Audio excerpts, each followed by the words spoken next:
Magandang araw mga kaibigan.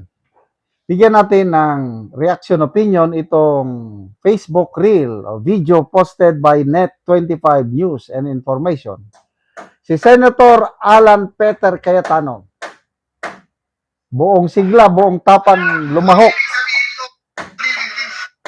Lumahok siya, sumuporta sa INC rally. Kahapon pa ito ha. Ngayon, nagpapatuloy, baka mamayang hapon, mayroon na naman. So, pakinggan natin ang sinasabi ni Senator Alan Peter Cayetano. Selective justice. Yan. Kung sino lang po ang mas kilala, ang ibig sabihin po, gusto natin maging malapit tayo sa hustisya. So sa malayo, ang ginagawa nila parang malapit. Selective justice. Kung sino lang po ang mas kilala, ang ibig sabihin po, gusto natin maging malapit tayo sa hustisya.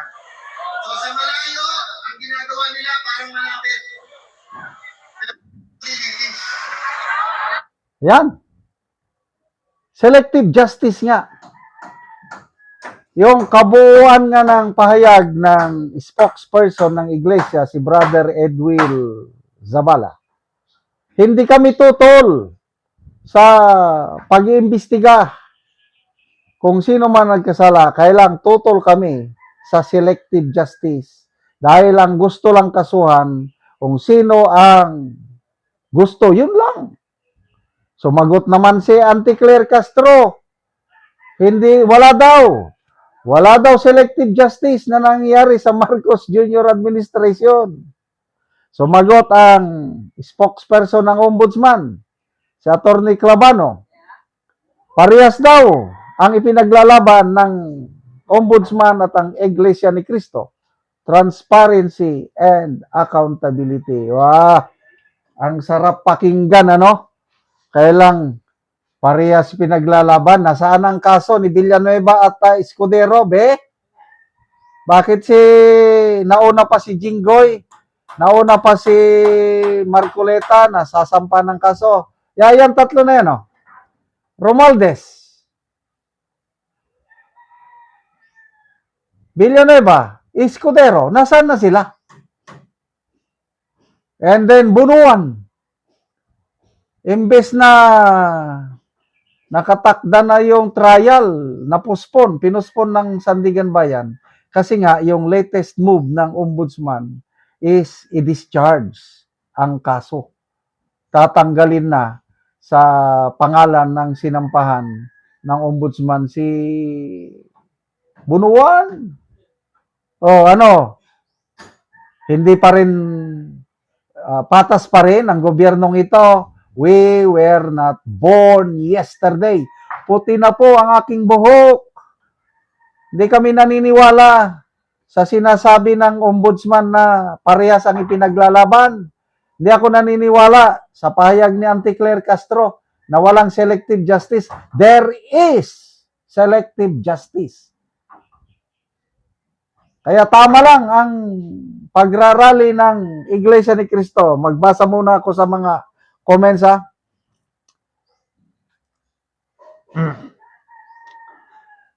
Sa mga galit sa pinaglalaban ng INC, ano gusto nyo? Patuloy ang pagnanakaw ng mga nasa gobyerno?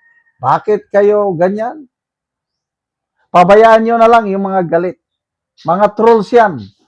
May nabasa akong post ng isang member ng Iglesia ni Cristo, nasa ibang bansa siya. Kasi pinakita niya sa litrato yung simbahan na iba ang forma. Sa ibang bansa ito. Sabi, grabe naman magsalita yung iba na kami daw mga Iglesia ni Cristo, tabunan daw kami, paulanan daw kami ng dinuguan. Pabayaan nyo na yun, mga kapatid sa Iglesia. Mga trolls ang mayon. Marami kami. Ako, hindi man ako member ng Iglesia ni Cristo. Marami ang sumusuporta sa inyo. Iba't ibang relihiyon, mga Katoliko, mga Protestant, mga born again, mga kapatirang Muslim, sumusuporta sa inyo, mga kapatiran sa Iglesia ni Cristo. Nagpapasalamat nga kami sa inyo, Iglesia, dahil kayo ang nangunguna sa labanan sa korupsyon na ito. Dahil kay Senator Marcoleta, isang butihing anak ng kasapi ng iglesia. Nang dahil sa kanyang pagmamahal sa taong bayan, gusto niyang imbestigahan, malaman, maparusahan, makulong ang mga mastermind. Yan na, selective justice nila. Gusto nilang kasuhan sa isang kaso na wala namang basehan. Plunder kuno. Nung plunder. Very honest, ang aming Senator Marcoleta, inadmit niya mismo, siyang nagsabi na may natanggap akong 75 million para sa kampanya. Problema lang dahil hindi niya inilista sa kanyang sose. At saka inamin niya na January niya natanggap. Kung inamin lang niya, kung sinabi lang niya na February ko natanggap, ligtas na siya. Kasi ang contention ngayon, hindi ka pwedeng maging isang kandidato kung hindi pa nagsimula ang campaign period. Last year, ang campaign period is February. Nakalimutan ko ang petsa. January, natanggap niya ang campaign contribution. So, naging honest lang si Senator Marcoleta sa pag-amin na sinabi niya is January niya natanggap. Kung sinabi lang niyang Pebrero at after ng start ng campaign period, ligtas na siya ngayon. Lang, basta ako naniniwala ko, malinis ang konsensya ni Senator Marcoleta. Wala siyang ginawang masama. Bagkus, ang ginagawa niya is pagsisilbi sa taong bayan. Mabuhay po kayo, Senator Marcoleta. Kahit hindi kami member ng iglesia, marami kaming sumusuporta sa inyo. Sige, subukan lang nilang kasuhan at ikulong kayo. Tingnan natin ano ang mangyayari. Basta, ituloy lang mga kapatid namin sa Iglesia ni Cristo.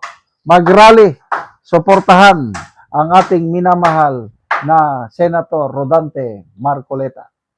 Salamat mga kaibigan sa inyong pagsubaybay sa channel nito. Nakakatulong kayo ng malaki sa tribong Talandig ng Bukidnon dahil ang sweldo natin sa channel na ito is pantulong po sa tribo. Namimigay tayo ng libreng yero at pako para makapagpatayo sila ng mas maayos na tirahan. Panoorin nyo ang video na ito. Ako diri sa gipatindog nga balay ni Silo sa Natabangan ug Yero nga taga Lower Kalapat. So muna ni ang iyang pag-atupan karon sa natabang sa iyaha nga Yero.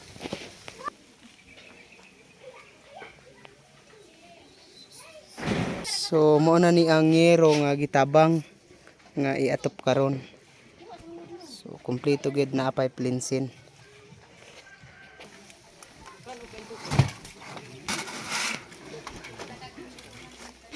Yang idonig ka maama.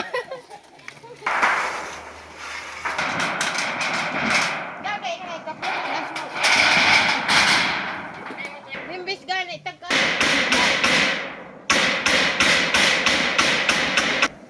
Gabi ay.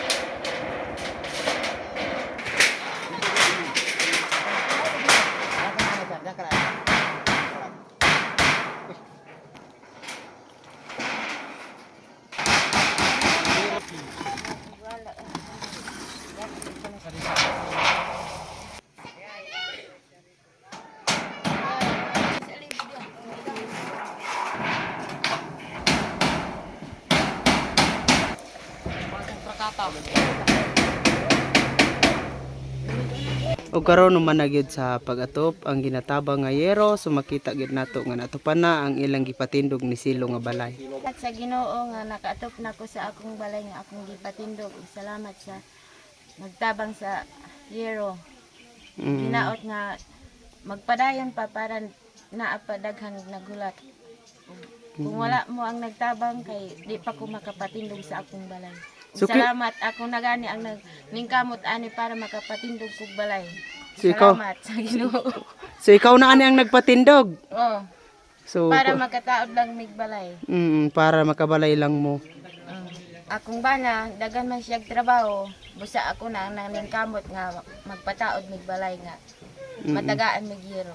Salamat kaayo. Ug salamat kaayo tag sa amuha. Salamat.